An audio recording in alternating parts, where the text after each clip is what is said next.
করেছে, আমাদের তাদের চিকেন নেকটাকে একটু প্রশস্ত করেছে। তার পরপরই আমরা খবর পেলাম যে আমাদের পঞ্চগড় সীমান্তের খুব কাছে ভারত একটা সেনা ঘাঁটি করেছে এবং কুড়িগ্রামের কাছে একটা সেনা স্টেশন করেছে। সেই খবর সেখানে ভারতীয় আর্মির পূর্বাঞ্চলীয় কমান্ডের যিনি প্রধান তিনি সেখানে গিয়েছেন, সৈন্যদের সাথে কথা বলেছেন, সেখানে তারা গ্রুপ ছবি তুলেছেন এবং এই ছবি বাংলাদেশের একটি অত্যন্ত প্রথম মানে বিশ্বাসযোগ্য একটা জাতীয় প্রচার মাধ্যমে প্রচারিত হয়েছে। বর্তমানে বাংলাদেশের এই বাঙ্গি মিডিয়ার মধ্যেও দুই একটা পত্রিকা একটু সাহস করে যে খবরগুলো ছাপায় তার মধ্যে এই খবরটি একটি ছিল।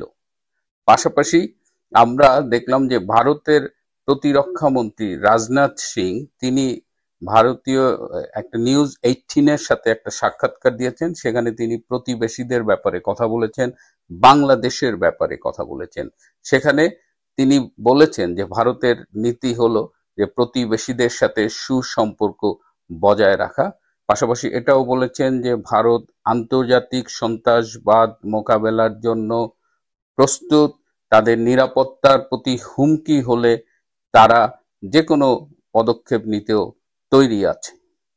এই কথা বলার পাশাপাশি তারা ডক্টর ইউনূসকে এটাও স্মরণ করিয়ে দিয়েছেন যেন তিনি সতর্কতার সাথে কথা বলেন, কারণ ডক্টর ইউনূস ক্ষমতা গ্রহণ করবার আগেই একটি সাক্ষাৎকারে ভারতকে মোটামুটি শাসিয়েছিলেন। তারপরে তিনি চীনে গিয়ে বলেছেন যে ভারতের যে 7 রাজ্য রয়েছে নর্থ ইস্ট স্টেটস, সেগুলো ল্যান্ডলক এবং সমুদ্রের একমাত্র অভিভাবক নাকি ডক্টর ইউনূস, এবং তিনি শাসিয়েছেন। আবার ওদিকে চায়নাকে পরামর্শ দিয়েছেন যে ভারতের 7 স্টেটসের সাথে বিজনেস করতে হলে ডক্টর ইউনূসের মাধ্যমে করতে হবে। কি একটা বৃহৎ প্রতিবেশীর 7টা রাজ্যের লিস্ট যেন উনি নিয়েছেন।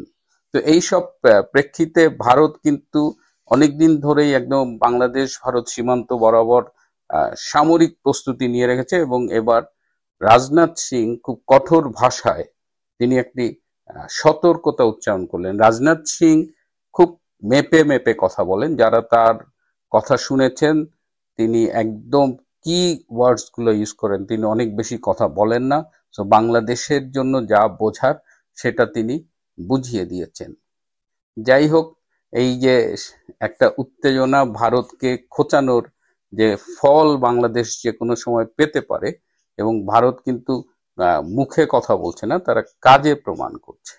এদিকে ডক্টর ইউনূস যিনি রাষ্ট্রের অন্তত 2000 কোটি টাকা ব্যয় করেছেন এই ইন্টারন্যাশনাল লবিং এর মাধ্যমে, তিনি দেশীয় প্রচার মাধ্যমের সাথে দেশীয় মিডিয়ায় সংবাদ সম্মেলন করতে বা সাক্ষাৎকার দিতে খুব একটা আগ্রহ বোধ না করলেও তিনি যতবার বিদেশে যান কোনো না কোনো একটা বিদেশি মিডিয়ার সাথে একটা সাক্ষাৎকার দেন এবং তার প্রচলিত ধরন অনুযায়ী একের পর এক মিথ্যা তথ্য তিনি পৃথিবীর সামনে তুলে ধরেন।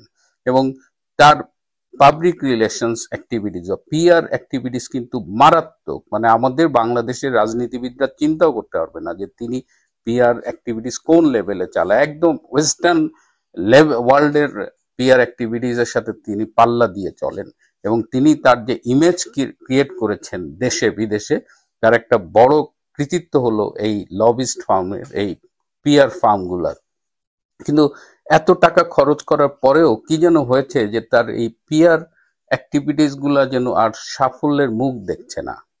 যে পত্রিকাগুলো তাকে 1 বছর আগে 6 মাস আগেও প্রশংসার বন্যায় ভাসিয়ে দিত, সেই পত্রিকাগুলো যেন আজকে তার সমালোচনায় মুখর হয়েছে।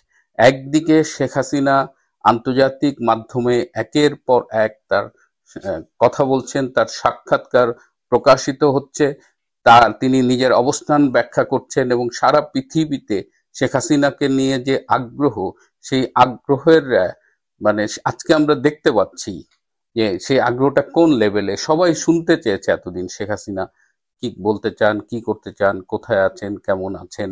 তো সারা বিশ্ব এখন পুরো মিডিয়া বলা যায় যে শেখ হাসিনা মুখী।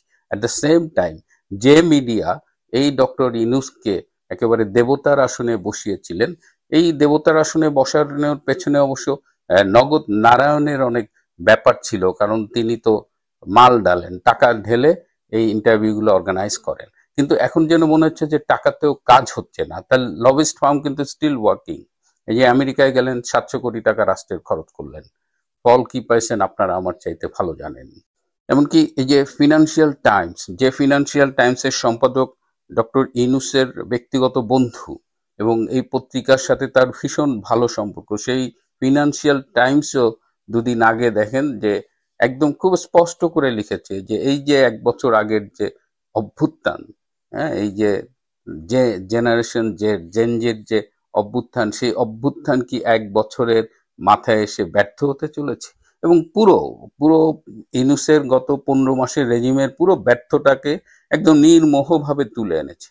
এটা তো কথা ছিল না, অ্যাটলিস্ট ডক্টর ইউনূস তো এটা স্পেক করেনি। তার তো মানে পিয়ারের পেছনে অর্থ ঢালার কোনো কমতি নাই।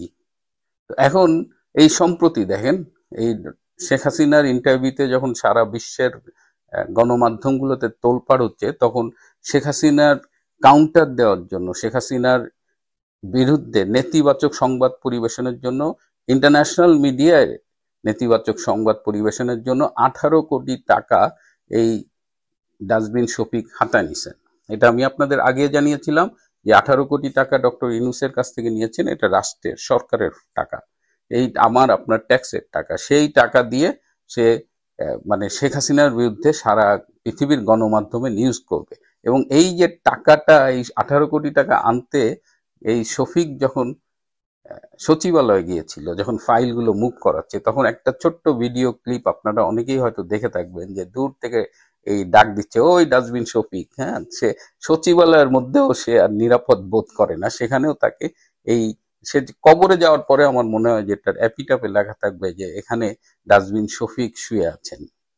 তো সেই ডাস্টবিন শফিক এই যে ইন্টারন্যাশনালি শেখ হাসিনাকে নেগেটিভলি উপস্থাপন করবেন এবং ইউনূসকে প্রমোট করবেন, সেটাও ফেল করছে। এবং এই 18 কোটি টাকার যে রেজাল্ট, ওই বড়জোর আপনার এই কি জঙ্গিদের একটা টিভি স্টেশন আছে না, আল জাজিরা, কাতার ভিত্তিক, বড়জোর এই আল জাজিরা আর এরকম দুই একটা মানে যেগুলো আন্তর্জাতিকভাবে গ্রহণযোগ্যতা তেমন নেই, এর বাইরে কিছু পাচ্ছে না। সুতরাং ডক্টর ইউনূস ডাস্টবিন শফিককে ডেকেছিলেন, যমুনায় ডেকে তাকে ভীষণভাবে শাসিয়েছেন এবং বলেছেন যে তুমি একটা অথর্ব, আমার ভুল হয়ে গেছে তোমাকে প্রেস টিমের নেতৃত্ব দেওয়ার।